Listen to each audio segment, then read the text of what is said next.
Hello, everyone. Thank you so much. And thank you for being at the World Staffing Summit. We are back on stage now with the next panel. We have Nick, Jonathan, Marlon, and Matt here, who will be talking about how online staffing platforms will replace the traditional staffing model. Enjoy the session, ask your questions in the chat, and I'm handing over to Nick to take it over. Thank you, Jan. Good morning for all of those that are on the West Coast. I'm dialing in from rainy San Francisco. It's good to be with you here. My name is Nick Ellis. I work for Amazon Web Services and come from about a 13-year history building and operating staffing companies myself. I wanted to take a moment and introduce the panel here. We've got Matt, Marlon, and Jonathan all joining us, and I'm going to ask them in that order to just take 30 seconds or so and tell you a little bit about themselves and their business. And then we're going to jump into a quick agenda, largely full of Q&A, and we'll look forward to many of your questions at the end here. Matt, do you want to take a moment, just introduce what you're up to and how you've been involved in the staffing industry? Yeah, thanks, Nick. Appreciate the time and the opportunity. Excited to be here. My name is Matt Pierce. I'm the co-founder of Trusted Health. I've been in the staffing industry my entire career. So I started at Tech Systems, an Allegis Group company, then transitioned to the world of tech and startups at Hired.com. And about a little less than 4 years ago, started Trusted Health with my co-founder, Lenny. So excited to be here. Thanks for having me. Awesome. Thank you. Marlon, you want to share a little bit about your background? Yeah, absolutely. I'm Marlon Rosenzweig, co-founder and CEO of WorkGenius. I'm originally from Germany, was educated in England, started the company in Germany though, and then brought it over to New York, and now have fled, due to the pandemic, to Miami. So I'm enjoying the sun down here. And we've been doing this for 8 years now. So we've seen sort of, the ups and downs and the trends in the industry, which has been very exciting. Awesome. Thanks so much for joining today, Marlon. And then Jonathan, please take a moment to introduce yourself. Sure. Hey, everybody. Really excited to be here. John Kestenbaum. I'm the co-founder, managing director of Talent Tech Labs. We are a research and advisory firm focused on helping companies go through a digital transformation in, HR. I'm actually a lawyer by education, unfortunately, but I spent my whole career in the HR tech space. First as a builder, I built and sold a talent acquisition technology company, and now as an advisor / investor to talent acquisition technology companies. So really excited to be here and looking forward to the conversation. Awesome. Thanks all. And again, just for those in the audience, we're going to cover just a couple quick topics today, excuse me. First, we're going to spend a few minutes on what's working out there in the online staffing market and talk about a few examples to locate everybody in time and place. Then we're going to turn a little bit to the economics and some of the challenges, the risks and barriers that a lot of traditional staffing firms encounter when they try and take their business online. Hopefully leave you with a few key insights around that. And ultimately, we're going to leave a little bit of time for your Q&A at the end. So with that as the agenda, I'd love to tee it off. Marlon, you and Matt both operate a staffing platform loosely. I know there's many flavors of staffing platforms, but at the highest level, you've had a lot of experience out there selling against competitors, seeing what works, what doesn't. I'm curious, in your eyes, maybe Marlon, speak with you first, who is doing online staffing solutions well out there, and why? What are they doing that sets them apart from some of the other folks that you're seeing?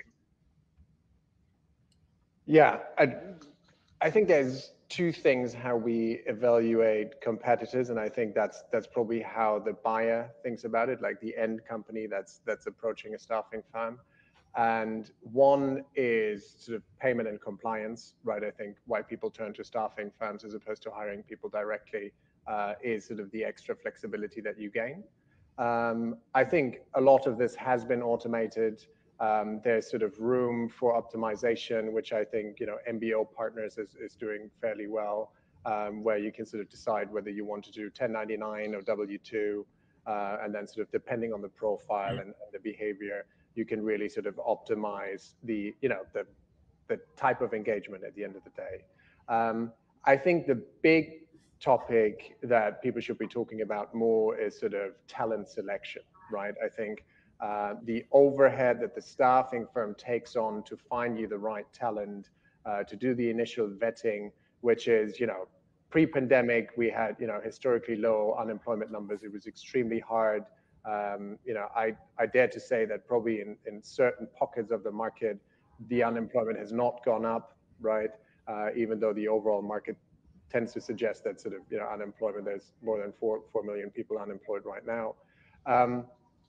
When it comes to automating that part of the process, I think there's a lot of online staffing platforms out there that are almost working like, like a mechanical Turk, where they're saying this is automated, but it's people on the back end really doing the work. And you can see that shine through, at least for the public companies and their gross margin profiles. So I think that is something that you really need to look out for when you look at sort of how good are the capabilities really of that staffing firm to find you the good talent. Because as an end user, you don't want a list of 250 candidates that could potentially start on Monday, right? That's of no help. That's like, it's a nightmare for any hiring manager. So I think that, without going into too much detail, but I think there's a couple of companies that do this well, and there's a couple of companies that sort of, I'm not saying it's deceptive, but they say it's automated and it's really sort of, humans doing the work in the back end, which is, not really an online staffing firm, if you ask me. I think we just lost our moderator. Yeah, I think we just lost Nick, but Matt, why don't you go next? Yeah, and then I'll take over. I'll follow up, and hopefully Nick can figure some things out in the meantime. But Marlon, I agree with a lot of what you said. I think to provide like a tangible example, one company, which is an earlier stage startup that I've been getting really excited about, is a company called Kudo, actually. And wanted to provide this example because they don't identify as a staffing company or a staffing platform. They're actually a multilingual video or web conferencing solution, but they have actually a labor marketplace of interpreters that power their platform, right? And the reason why I point that out is because I've been really fascinated recently by how close can you as a staffing platform, or you as a company, how close can you get to like the point of origin of the staffing need? And as an example, Kudo, they have a web conferencing platform. They also have APIs and plugins. At any point, if we wanted to broadcast what we were saying in a different language, you could click on the Kudo plugin and change the language, and you have a labor marketplace in the background that's interpreting that in a different language. So that the closeness to the point of origin is, I think, really fascinating and interesting. Like, we as staffing solutions need to think about, where does the demand come from? Where is like the specificity of the need originate from? And how close can we get to the workflow to make it seamless to ultimately create that need and fulfill that need in the quickest time possible? Kudo was one example that I thought just like represented some of what was interesting. There's another company, early stage trucking staffing company called Hall, which is like diving into the logistics space and, coming out of that, doing trucking staffing in a very, very interesting way. So those are all just some interesting examples. I'll take off my trusted hat for a second and use some other ones. I appreciate that, Matt. Thanks. Just to confirm, are you all able to hear me again? Sorry, I got dropped for a moment. Great, cool. No worries. You bring up an interesting point there, Matt, that figuring out where the point of origin is for that staffing relationship is really critical, and being as close to that customer as possible is really critical. One thing that I've noticed in my years is that brick and mortar or offline staffing agencies, old world staffing agencies, have oftentimes owned those relationships. And it's been harder for platforms to break in, to get close to the customer, have the credibility, and then ultimately easily transact. I'm curious, Jonathan, in particular, from your view, you do a great wide survey of what's going on out there in the industry. Are there examples of offline or brick and mortar old world staffing agencies that have successfully evolved their model to stay close to the customer when they go online? Or do you see these as kind of two different staffing models entirely, and it's more about how you mix and match them? Yeah, great question. So I want to take a step back and just kind of give a framework for how we look at online staffing, just so you guys, because then I could attack it more directly. So you have a traditional staffing firm here on my left, probably your right? We then have e-staffing, which we consider part of online staffing, right? And then we have what we call like deployment platforms, right? And essentially what's happening is you go from high touch, all the way to low touch, like almost, automated systems. And so there are varying degrees to which existing traditional brick and mortar staffing firms are leveraging these tools. You have staffing firms, and I want to be careful not to call out one of my clients who are doing great work. So I'm going to use illustrative examples that everyone knows likely, instead of, because I'm sure a lot of my clients are doing great work around this. So,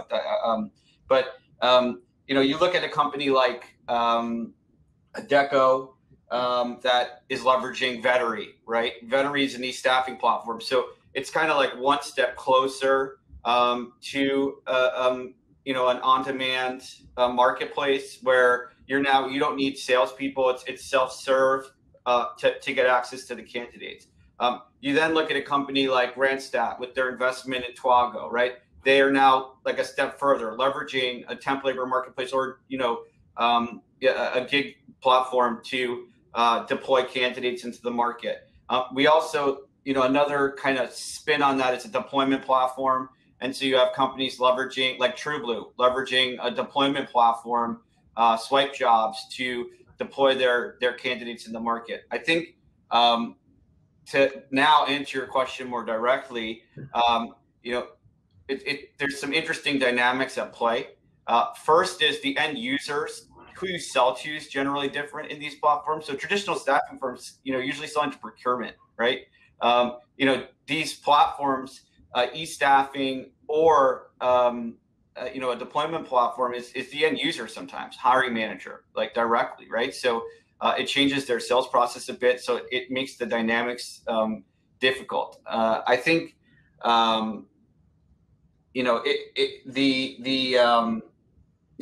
ultimately we don't think everything goes to one of those silos. We think that there's going to be a combination of these different models depending on the type of staffing that you're doing. I would agree. I would argue that technology is going to make its way into the process no matter what, and we're going to have like a race to the middle on leveraging technology. But these different types of technologies to help you deploy talent or engage with the end client, I think are going to exist in different segments of the market. And I would just second, I think that, what Marlon and Matthew said, particularly around matching and just, project-based selling. I also think that's super interesting. And that's, where we're seeing some really interesting innovation on some of these platforms. Thank you, Jonathan. I like where you ended that point. It kind of leads into my next question, which is, you talked about how these platforms and these services, these tools, whatever you want to call them, as they're incorporated, they change the workflow and some of the core processes. They sometimes change the point of contact that you're dealing with, from compliance or procurement over to the hiring manager. And Marlon, you specifically called out that, for example, in talent selection, it can have a major impact on gross margin. And I've yet to meet a staffing operator that doesn't know, how to track their gross margin down to the penny, their EBITDA. These are things that we know in a very thin margin industry make a big impact. And so I'm curious your views on incorporating these technologies, these platforms and services in. Where is the risk and where's the reward financially? Or logistically, just in terms of integrating it with your back office systems. What have you seen there? Any best practices you might share? Yeah, I think again, separating this out, I think one is sort of the compliance component, where I think everybody agrees, the paperwork should be done through technology, right? No one needs to run payroll manually. All of this should be automated. And I think optimizing these workflows everybody agrees should be done, and it doesn't really impact the user experience, right? Both on the talent side as well as the client side. If at all, it just gets better. I think coming back to the talent matching, I think that's where it can get dangerous in the sense of you may lose a client, right? So I think there's two questions. One is, how good is the technology to really find that talent, right? And theoretically, and obviously sort of I'm highly biased, but what I would argue is the more data you have, right, the better your decision should become. Machines can analyze data better than humans, right? Which is sort of, you would suspect that technology can make better matches, and obviously because it's technology, it's also faster because it can work through billions of data points, right? But there's something to be said that certain, let's call it chemistry components that you cannot really pinpoint, humans are extremely good at detecting. Someone being awkward is easy for a human to detect, very difficult for a machine to detect, right? So I think, and this leads to the second point of that matching, the technology may present a candidate to the client that is completely unfit for that role.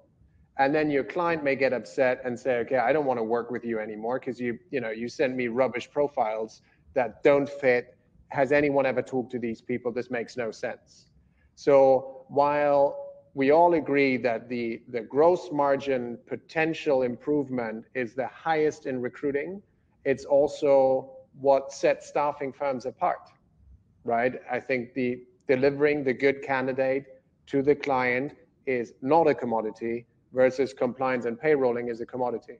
So I think that's, it's the pride of every staffing firm. And that's also where the gross margin improvements are. But I think, make sure that you have good technology that may even work in hybrid a little bit, still, maybe presents 3 candidates instead of making an instant match that then doesn't work. I think that is sort of where it gets tricky, and that is the risk, because you may see client churn if you don't do it well. Yeah. Matt, I'm curious your assessment. You work in a slightly more regulated market. Are there different benefits or risks that you've seen for some of these agencies that embrace these new models? Yeah, I mean, I think just to kind of touch on the original question, I think that the biggest risk and the most cost associated with those traditional agencies trying to make the digital transformation is actually culturally and from like a change management perspective, right? You have companies who've been around for decades, who've built their workflows, their processes, their culture on legacy systems and processes. And when you try and adjust that, that's a really hard thing to do. Even if you're successful in doing it, let's say it takes 24 months or 18 months, that technology that you're implementing or that tool or the, whatever form of digital transformation that you're trying to implement might be outdated by the time you do so. So I feel really lucky and fortunate that, we're, building a company that's only 3.5 years old, because we can build on the latest platform and we don't have the legacy challenges that traditional staffing agencies do. And so that's where it's really interesting to start to see the investment and the M&A from the larger traditional agencies, because they're purchasing that culture and that innovation and kind of incubating it and supporting it with the invaluable knowledge and relationships associated with the larger and legacy the agency models. So for me, it's always touching on the digital transformation isn't a novel idea or concept. 60+% of the Fortune 500 from the last 20 years is gone for a reason, because they were unable to make the digital transformation. And I think, staffing agencies, the best in the business, are going to be able to do that. And it'll be interesting to see, how they execute on it. Yeah. Can I add to that, Nick? Please, Jonathan. Yeah, absolutely. Yeah. So right on, Matt. I totally agree with you. It's exactly what we're seeing with our clients, that being the biggest risk. Some are more successful than others at being able to do that. I think one thing that's interesting to highlight around this, again, to take a step back, but to kind of hone in on what we've been talking about is, I think the elephant in the room here is that, these, marketplaces, these gig marketplaces like an Upwork or a freelancer.com or a Twago, and your traditional staffing firm on the far left, like they're very different models going after very different, classes of talent. Like if you put a request out on an Upwork for on-prem traditional contingent labor, like no one's coming to your office, so you're dealing with a different group of talent. I think the holy grail, which is what everyone's trying to go to, is having a self-serve model for on-prem labor, right? So bringing these platforms, and I'm not saying that there's not a world where those platforms work.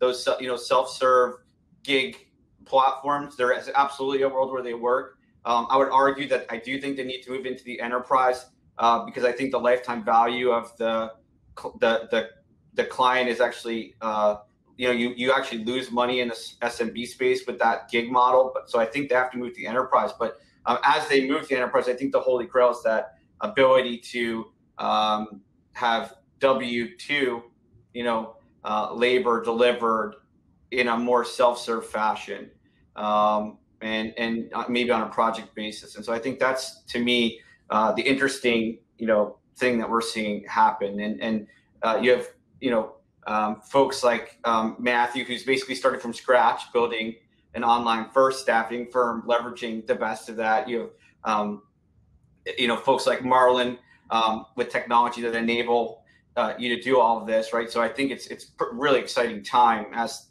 this happens. But so may I ask, go ahead, Marlon, please.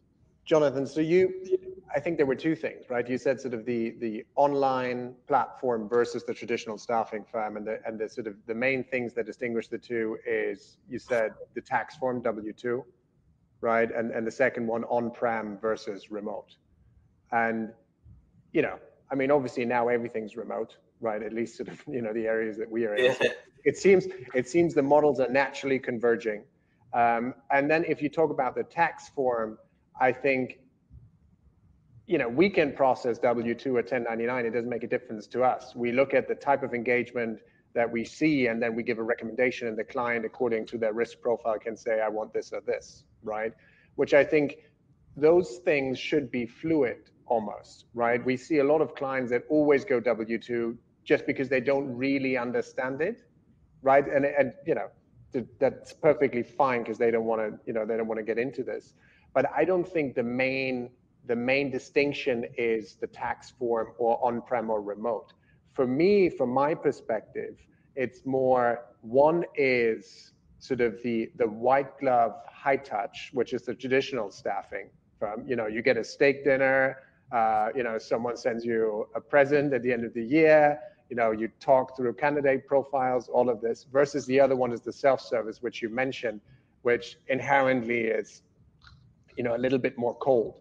But I think those two things, that's really, that dimension, the white glove service versus the self-service, that is the distinction.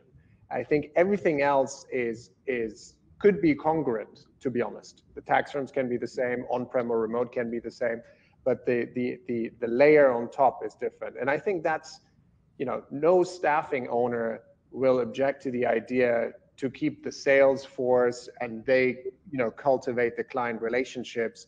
If the clients would only then go onto a platform and do the work, that would be fantastic for gross margins, right? Yeah. And I think everybody would agree. And I think as soon as the matching technology is as good as your internal recruiters, as soon as we get to that tipping point where, some of the platforms already are, I think that's where you will see a sort of a converging of those two models, and then, one will prevail.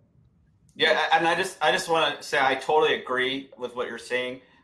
Just to be clear on what I was articulating is, I think it's just historically how these things have evolved, right? So yeah. Historically, these marketplaces started with price arbitrage, overseas labor. They moved to low-skilled labor, and now it's still predominantly marketplaces of folks that you kind of opened my eyes when you said everyone's remote. It's true. I should rethink how I articulate it now, but traditionally been marketplaces of folks that didn't want to have I guess the better way to say it, didn't want to have longer term gigs. They wanted like short term gigs, not longer term projects like the 4 to 6 month projects. And so I agree completely, though, that you're starting to see this convergence accelerated because of, the market we're in. Which is fantastic for everyone. There's an interesting theme here I'm hearing. You have the platforms and then you have the people that operate them. And Matthew, you use the term digital transformation. I spend a lot of my days at AWS talking about this with executives and the importance of executive alignment and follow through. I'm curious what each of your observations would be for traditional staffing firms in terms of what types of skills they need to bring into the org, what changes in their people structure they oftentimes encounter. Because my experience has been, you can't just paste the platform on top of the old staffing model. You do lose some recruiters. You refocus on sales. Your compliance and ops lean out a little bit. I guess I'd be curious, what types of internal changes from a team composition perspective or a skill base do you see these traditional staffing firms have to learn or acquire? Yeah, I think it's interesting because a lot of times we, as the experts in the room from a staffing perspective, talk to our clients about upskilling, reskilling their labor force. And I think we really need to think about, if you're a legacy staffing agency, you have a lot of domain knowledge and expertise and great people in your organization. But at the same time, you need to bring in digital expertise in order to stay ahead. And so are you going to completely switch out your workforce, or are you going to upskill and transition your workforce into maybe, a recruiter transitions into a data analyst, right? Or something of that sort. So I think it's something that we need to start bringing people into these legacy staffing models who are, strong from a technological perspective, and we need to start thinking about reskilling and upskilling our current workforce. So it's just one thing that I've noticed. You don't want to kind of switch out the whole organization. There's a lot of value in that culture, but you can't create fear of change and people losing their jobs. So you got to figure out thread the needle there. Yeah, that change management can be difficult. We've got about 2 more minutes before we're going to be asked to take questions. Marlon, Jonathan, I wanted to offer you each about a minute, final thoughts maybe on that question or something else we haven't talked about. And then for folks in the audience, if you want to use the chat function and start to drop your questions in, I'll look for those and we'll be happy to turn to those in just a moment. Yeah, I would just add, I think, the big questions traditional staffing firms ask themselves is, should we build this technology and become a tech company, or should we buy this technology?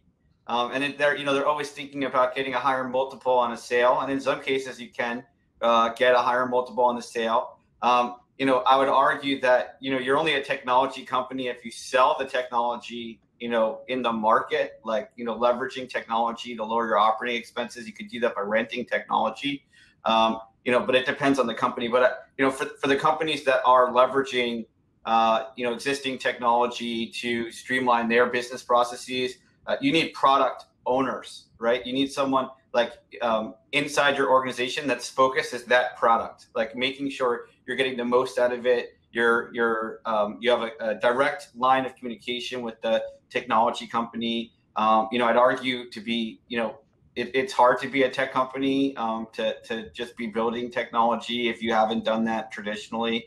And I think that, a process is the other thing that folks don't realize they need to change. I think that I can't tell you how many companies we've advised to, implement a CRM, and then they call us and say, now what? My recruiters are working 50 recs. Like, what do we do, right? So that's my thoughts. I just want to say high five to you, Nick. I mean, these panels are really great when you have great questions, and I thought you came to the table with some great questions. So thank you. Yeah, thank you, Jonathan.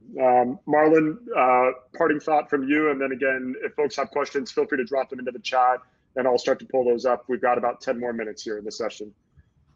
Yeah, so I think, Matt, what you said, the transition within a traditional staffing firm, that's a challenge in itself. And I think, also sort of doubling down on what you said, Jonathan, this, building technology is very, very difficult. It may not seem like it from the outside, but it is very, very difficult. It's capital extensive, and I think it may not be underestimated. The only thing I would say, being sort of in the operating field every day, is change takes time. You don't need to convert all of your clients tomorrow to the new platform. Run a hybrid model for a year, run hybrid models for 3 years. Talk to your customers, the ones that want to use the platform, perfect. Give them a little bit of a discount, right? You'll, keep your contribution margins, your gross margins are much, much higher on the platform. You can afford it. Give them all a 10% cut on the hourly rates, and you making more money, the talent's making the same money, and the client is saving money. Everybody's happy, and you will always, you always have like 20-30% of your clients that are like, no, I like my steak dinners, and I want to pick up the phone, and I want to talk to someone and send an email, and that's fine, right? We don't all drive the same cars, we don't all live in the same houses. I think embracing that is part of the change. I hope I'm making the change look less daunting than it may look if you think about it in black or white scenarios. That's great. Nick, can I just touch on one thing real quick? We've danced around a little bit, and I just think it's important as leaders of the staffing industry to start talking about this. Is the workforce technology is innovating and changing far faster than policy. And we have to start thinking about this fractional employment model. We've got the number one cause of bankruptcy in our country is medical bills, and 70% of people who have health benefits get them from their employer. And now we have platforms that are facilitating millions of people's employment. And they're really debilitated by that. And if they have something come up, it's a huge challenge. And so I think as we're talking about this innovation, we've got to think about, the 360 view of it and how it impacts our country and our workforce at large. And so I just wanted to plant that there because we've touched on it a little bit, but I think it's an important piece of the equation. Yeah, no, it's a great point. I'd actually be curious to get each of your quick takes. We have a new administration in the US. Obviously, labor law has been contentious both at a state level and at a federal level. The 1099 W-2 dichotomy. To your point, there may be a third way. I'd be curious. Maybe Jonathan, start with you, and then Matthew and Marlon. If you could make one recommendation to President Biden and his administration right now to help support the staffing industry or fix what you see as a critical problem, what might it be? Yeah, so I hate sharing political views publicly, but I am a big supporter of the staffing industry and its growth. And so I would support a lot of the immigration reform that I think Biden's administration wants to do. I think that it's important that we open our borders and allow these workers to get jobs in the U.S. Matthew, your thought? Yeah, I'll just double down on what I said. We have to figure out fractional employment. And I think there's really good arguments on both sides of the 1099 and the W-2 space. That's a very binary solution to, a landscape that's ever changing. That's very different from those two binary policies. So we've got to figure it out. It's breaking the system in a lot of different ways. As I mentioned, bankruptcy is cause for medical bills, which is tied to employment insurance. So yeah, that's my 2 cents. Yeah. Marlon? Yeah, I totally agree with Matt. I think health insurance, especially being a European where everybody has health insurance, and then I come over here and this, I didn't even know this was a topic at first that people talk about. But I think, the data points that I go off from are sort of, freelancers make more money on average than, traditional W-2 employed people. And then as a percentage, freelancers have more health insurance than, normally employed people. So, while I believe we need to solve this, and Biden should, probably nudge health insurance companies to, extend their offers to freelancers a little bit better than they currently are, I'm a firm believer that the free markets will probably take care of a lot of that stuff. If there's a lot of freelancers, if there's 50 million freelancers that want to buy houses, then banks suddenly figure out how they can underwrite mortgages for freelancers without, W-2 records. It does work. So I think, just providing the freedom for the free market to find solutions for freelancers, that's, I think, all I would ask for. Yeah, great. We do have a couple questions that have come in. So let me put this one out there and just first come, first serve. I see a question here from Mandeep, and I'll read it aloud. His question was, what happens to MSP or VMS systems who see themselves as tech for staffing agencies going through a digital transformation? So I think the question is, what happens with MSP VMS systems as these platforms become more prolific? Do they stay? Do they merge? Please, anybody who has a comment would welcome it. Yeah, we're talking about MSPs. I would just say, like, this is, Jonathan laid out kind of like the landscape and the convergence previously. And, our approach at Trusted Health is we are a technology platform that facilitates, the match, and we act as the employer of record and the staffing agency. We look at the MSP and the VMS as partners of ours, right? Like, they are really providing value to us on the demand side of the equation. They have relationships that we don't have.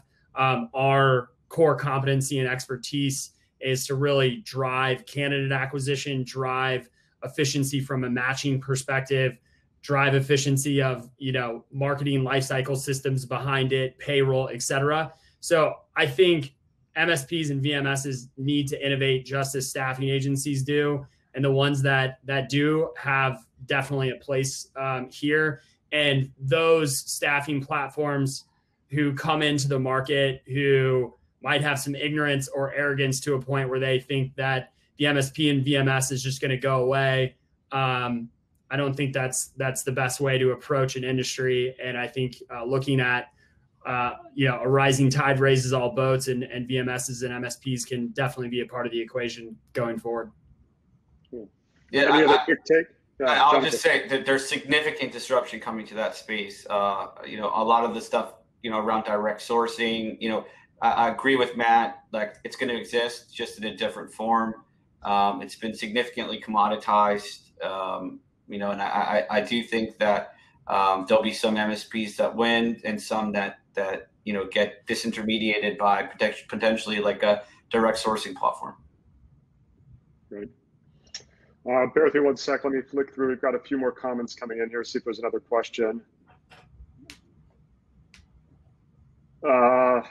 We have a very technical question I'll ask, and let's see if we have an answer. Coming from Thaddeus, specifically Matthew, I think he said, do you think the public option, parentheses, providing direct consumer access to Medicare, being added to the ACA would assist with the fractional employment concern?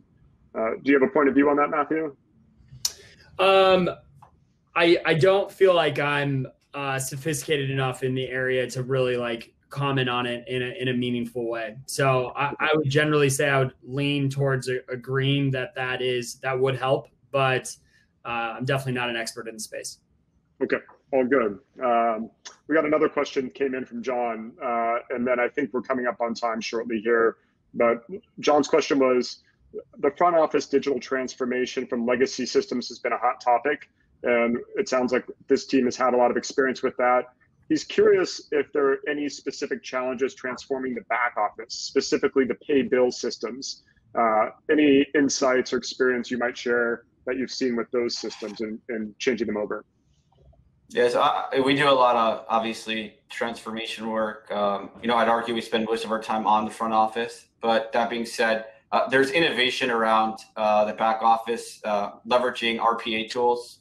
We call them they're robotic process automation. So being able to take data from one system, run a process on that data, and putting it back into another system. So I think that's where we're seeing the innovation today around back office. There are some really interesting new back office players, but for the most part, folks are taking the existing, especially the larger companies that have to work with the large enterprise players.